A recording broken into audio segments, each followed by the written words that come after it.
Pelo sinal da Santa Cruz, livrai-nos Deus, nosso Senhor, dos nossos inimigos. Em nome do Pai, do Filho e do Espírito Santo. Amém. Boa noite a todos. Nesse quinto vídeo, nós falamos sobre o quinto canto da Divina Comédia de Dante. Nesse canto, Dante e Virgílio chegam ao círculo dos luxuriosos. E nesse círculo, o primeiro círculo do inferno propriamente dito, né? Porque como a gente falou da última vez, o inferno do limbo não é um inferno em si de punição na obra dantesca, né? Eles chegam ao círculo dos luxuriosos e nesse círculo, primeiramente, eles encontram Minos, que é uma junção de duas figuras gregas, pelo que eu pude ler aqui nos textos de apoio, e um é avô do outro. Mas basicamente ele cria essa figura que tem um rabo.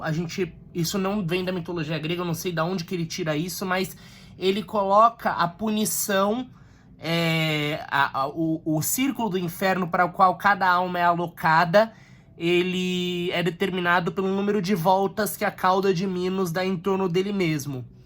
E isso é uma coisa que me faz pensar em alguns assuntos. Em primeiro lugar, essa ideia que fala logo no começo do canto que as almas confessam, e ele usa essa expressão, me faz muito pensar na vergonha que às vezes nós temos da confissão.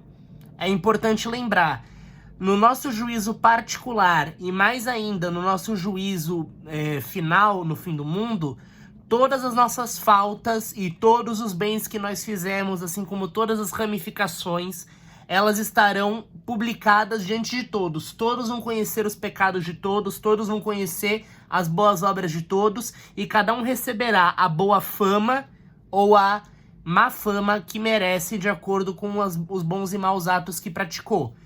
De novo, o que você confessa no confessionário é entre você e o padre. O padre não tem alçada, não tem autoridade para divulgar, e se ele divulga, ele é passível de excomunhão. Então, isso é uma coisa interessante. Fala que eles confessam os pecados. Então, Dante, ele vê aquele rodamuinho de pessoas, né? Os condenados, eles aparecem como num rodamuinho. E um dos textos de apoio fala de Gustave Doré. Gustave Doré, ele fez ilustrações para cada canto da Divina Comédia, ou para vários dos cantos. E ele fala, e um dos textos fala como nas ilustrações de Gustave Doré, você não consegue identificar bem cada uma das formas, você não consegue identificar quem é homem e quem é mulher. Isso é uma coisa importante. Então, como a gente pode ver, a Francesca, que é uma das almas com o qual Dante fala, ela se refere ao amor como ela chama a luxúria dela de amor, como se fosse algo que não é possível de se controlar. É algo que simplesmente arrebata a pessoa. Isso é uma coisa muito importante. Então, muitas vezes, quando nós somos acometidos por pecados de luxúria, é como se a gente se sente como se sendo arrebatado, como algo que não está dentro do nosso controle. Mas é importante trazer alguns pontos aqui, alguns apontamentos muito importantes. Nós vemos que quando Francesca e Paolo, né, que é o Paolo é o cunhado de Francesca. Então vamos trazer algumas coisas aqui. Eles estavam, os dois, sozinhos, lendo uma novela de cavalaria, né, a história de Lancelot. Então, vamos lá, começando daí. Você se coloca em uma situação de perigo, de tentação. Você se coloca lendo o que era o equivalente da época a uma novela erótica, sozinha com o seu cunhado, né? Isso é uma coisa que deve se tomar muito, muito cuidado. E Dante, ele até meio que faz um mea-culpa nesse ponto, porque ele tinha muitas poesias de amor e desse romance cavalheiresco. Detalhe, quando a gente fala poesia erótica, não é uma poesia erótica como a gente tem hoje em dia, né? Uns 50 tons de cinza da vida. Mas essa noção é muito mais clean, muito mais soft, mas a ideia de um amor que te arrebata e você não tem o que fazer com relação a isso. Isso também é uma noção que é doentia. a gente vê que o próprio Dante, ele fala mais adiante na vida dele, né? Ele já escreveu a Divina Comédia quando ele já estava mais velho, mas em uma das obras, um dos poemas mais pro final da vida, ele fala que fora do horto, fora do jardim da razão, não existe amor. Isso é uma coisa importante. Então esse amor que te escraviza, esse amor que tolhe a sua capacidade de raciocinar, não é amor. Isso é o primeiro ponto. E isso é até uma coisa interessante. A gente vê a história de Francesca e Paolo, ela é retomada por Boccaccio no Decamerão, né? E no Decamerão ele trata de contar uma história que não aparece em outros lugares, assim como Francesca, ela teria sido enganada, ela casou com o esposo dela, que era deformado, que era manco, mas na verdade ela queria casar com Paolo. Então, Boccaccio, ele fica procurando razões, né? E é interessante a gente ver essa noção da novela do Decamerão, essa novela, acho que até mais erótica, né? Escrita por Boccaccio, essa ideia de um grupo de nobres que foge da peste, né? Então aquela ideia de que hoje em dia você tem muito essa noção que a vida humana consiste em fugir da dor e buscar o prazer. Então esses nobres, eles fogem da peste e vão para o campo para viver aquela vida bucólica e mergulhada nas delícias da carne. Isso é uma coisa importante. Então, Dante, ele não demoniza o desejo, ele não demoniza a atração erótica, mas ele demoniza quando essa... Acho que até tem um dos poetas da época dele que descreve, né, que a luxúria, o desejo, é como se fosse um cavalo. E aquele que sofre sua ação é como se fosse um cavaleiro que acaba montado pelo cavalo. Então é uma inversão da ordem, né? É uma inversão da ordem. Tanto que no C.S. Lewis, no Grande Divórcio, quando ele fala de uma das almas que ela passa pela situação da luxúria, ele descreve a luxúria como sendo um lagarto cor de fogo que fica no ombro daquela alma sussurrando, né? E é engraçado porque na história de C.S. Lewis, as almas que ainda estão mergulhadas no pecado, elas são como fantasmas, né? Elas não têm solidez. E uma vez que elas perseguem a virtude, elas ganham solidez. Então o anjo, ele mata, ele quebra o pescoço desse lagarto e essa dor, essa dificuldade que o cara tem de abrir mão da própria luxúria, uma vez que essa luxúria morre, o lagarto se transforma num cavalo, num corcel, né? E a alma fica sólida, fica forte e sobe no cavalo e vai cavalgando em direção ao céu. Então isso é uma coisa importante. O Senhor não deseja que nós sejamos seres castrados. O Senhor, ele sabe que nós temos a natureza da masculinidade, da feminilidade, que a atração entre os sexos é natural. E esse vigor, essa força de buscar o que é correto. No entanto, precisa ser uma força, um vigor de buscar o que é correto. Uma coisa interessante é que Dante, ele pega muita coisa de Aristóteles. E Aristóteles, ele definia o movimento, ele pensava o seguinte. Ele pensava, isso até eu li em um texto que quando eu tava preparando um dos primeiros vídeos, que Aristóteles, ele falava o seguinte, você tem o tempo, né, porque Dante, ele fala muito da ideia do meio, né, o meio da virtude de Aristóteles, o meio da vida, quando ele fica perdido, buscando uma crise de meia-idade, literalmente, e o meio, como seria o meio do tempo, porque Aristóteles falava, você tem o passado, que já não existe mais, você tem o futuro, que ainda não existe. Então, como é que você define o tempo se você tem passado, presente e futuro e duas partes disso não existem? Aí que tá. O presente existe e você percebe o movimento no presente, você percebe a vida, porque ele vai se movendo do passado em direção ao futuro. Então, você tem essa ideia de movimento. No inferno e no céu, você vê essa noção do círculo. Você sempre voltando para o mesmo ponto. Então, esse movimento que acaba sendo uma eternidade, porque você tá, ao mesmo tempo que você tá se afastando do passado, você tá voltando pro passado. E ao mesmo tempo que você se aproxima do futuro, o futuro vai se tornando passado. Então é esse tempo que nunca acaba. Tanto pro bem, no céu, na recompensa eterna, como no inferno, como no castigo.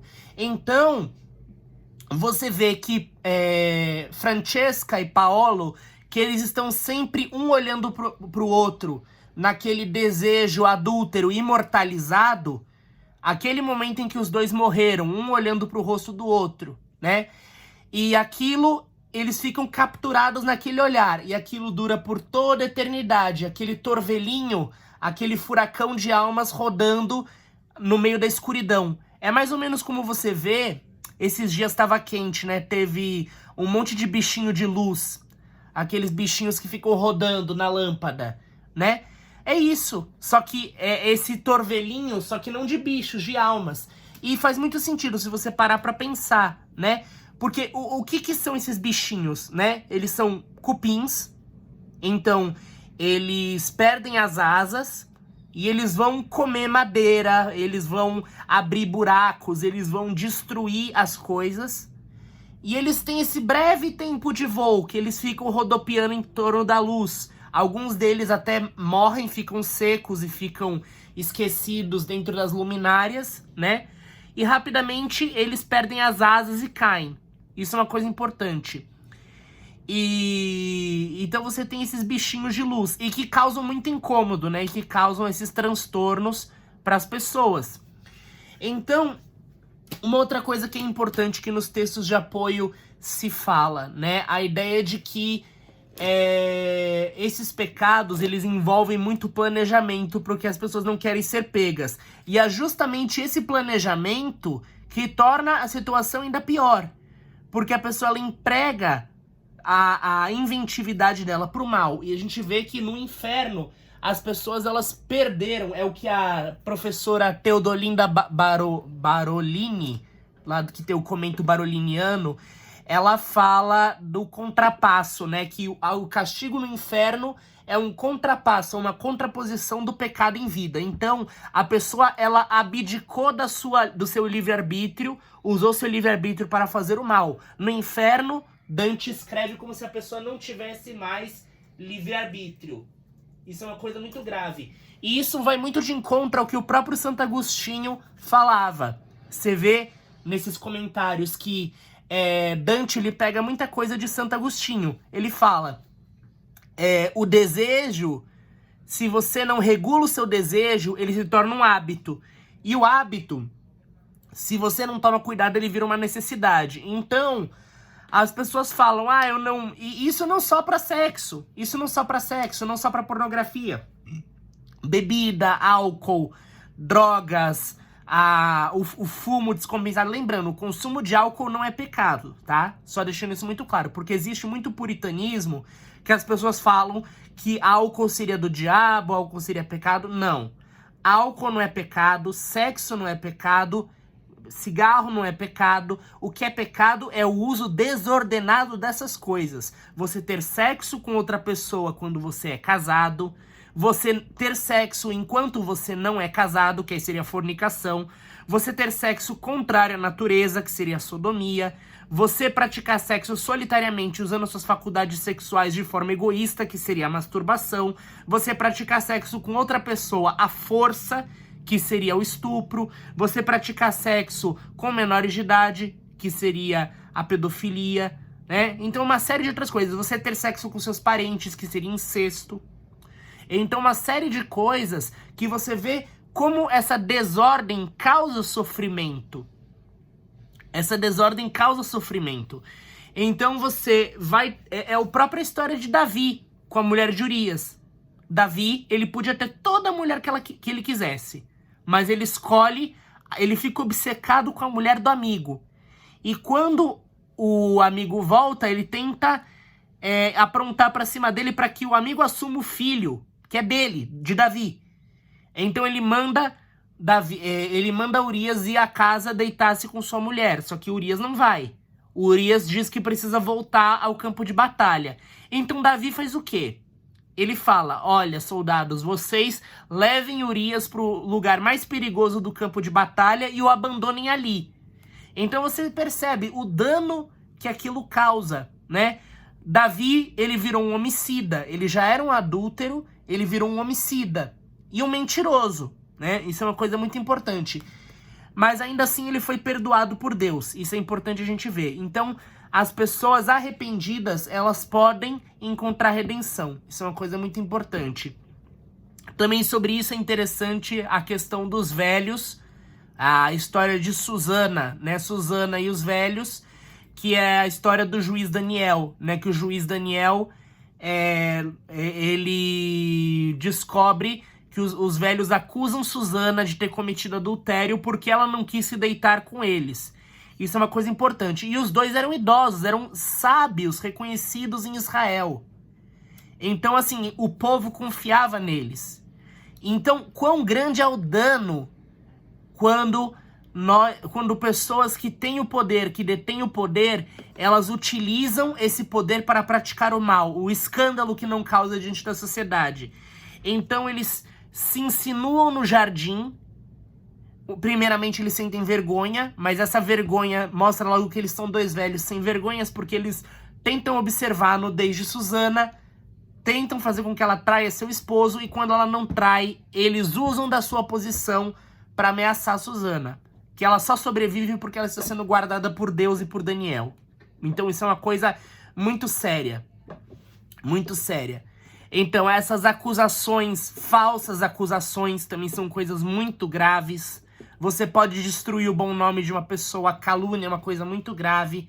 A calúnia, ela é como uma brasa. Quando ela não queima, ela mancha. Isso é uma coisa muito importante de se dizer. E por fim, uma última coisa que eu queria falar é da história de Tobias. Vocês percebem que Tobias, Sara é prometida a ele.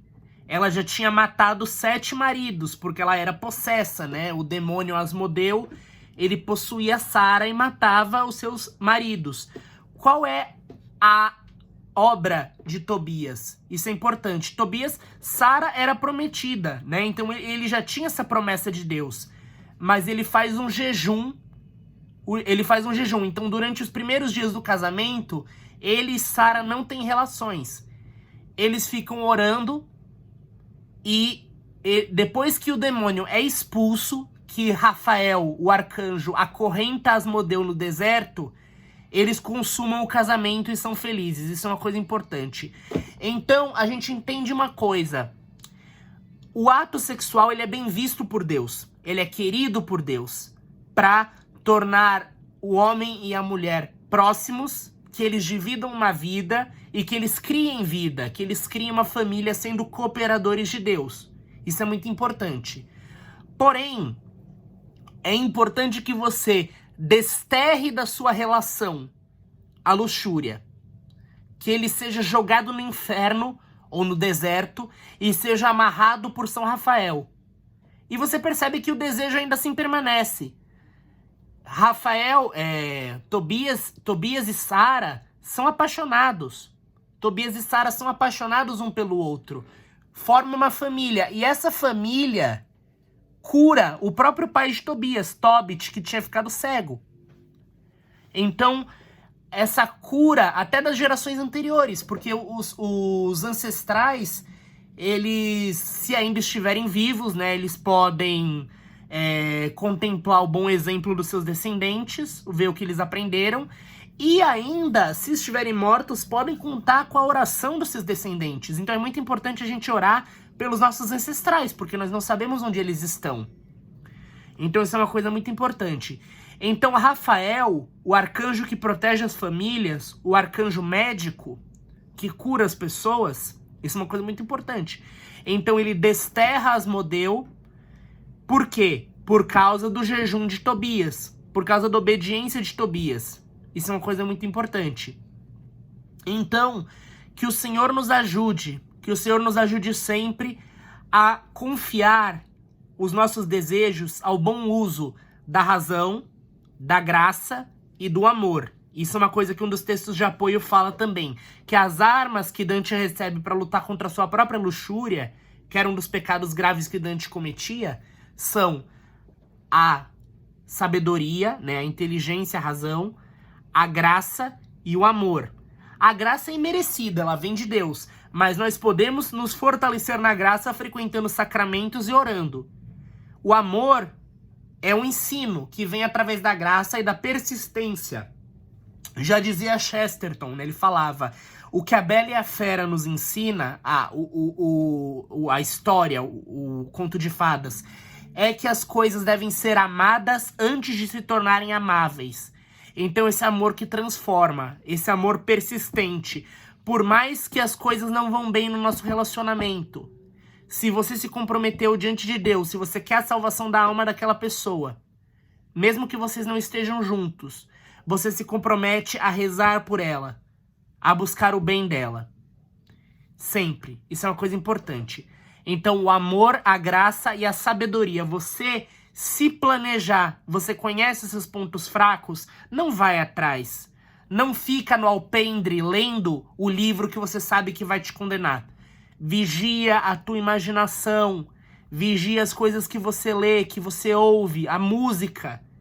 Se você sabe que aquilo está trazendo para dentro da sua mente mensagens que não vão te fazer bem. Bom, é tudo por hoje, não vamos nos demorar muito. Vamos orar. Em nome do Pai, do Filho e do Espírito Santo. Amém. Senhor, iluminai nosso entendimento, livrai-nos do pecado, e que possamos, pela intercessão gloriosa da bem-aventurada sempre Virgem Maria e do glorioso Patriarca São José, renunciar a tudo aquilo que nos afasta de Ti, purificar os nossos desejos e ser escravos somente da vontade divina. Em nome do Pai, do Filho e do Espírito Santo. Amém.